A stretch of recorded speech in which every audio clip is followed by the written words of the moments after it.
Sino yung mga pinalaki dito ng GMA7? Hindi ko lang alam kung natatandaan nyo pa ba tong palabas na to sa GMA. Actually, hindi siya sa Channel 7 ine-ere, sa Channel 11 siya. Once na ine-ere tong misteryo, hindi ka na makakapag-CR. Kung natatandaan nyo siya, si Mr. Ryan Eigenman, siya yung host ng misteryo and talagang mauhook ka kasi sobrang galing niyang manakot. May mga times pa na nag-i-stay talaga siya dun sa place na kung saan yung sinasabi ng mga tao na mayroong mga multo, mayroong mga tikbalang, may kapre. Nag-i-stay talaga siya kaya talagang sabi ko, ang lakas ng loob ni Mr. Ryan Eigenman. I mean talagang sobrang perfect na perfect siya dun sa role niya na host doon sa misteryo. Kasi kung ang naabutan nyo is yung gabi ng lagim ng KMJS, iba ang atake ng misteryo talaga. Panoodin yung mga old episodes nila.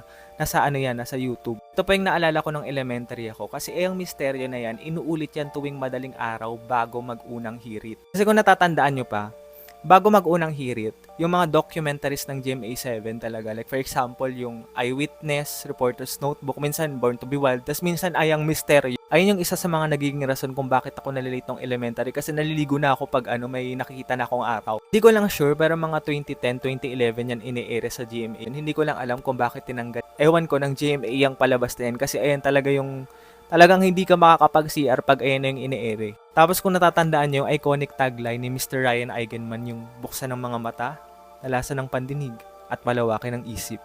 Dahil ang mundo ay nababalot ng misteryo.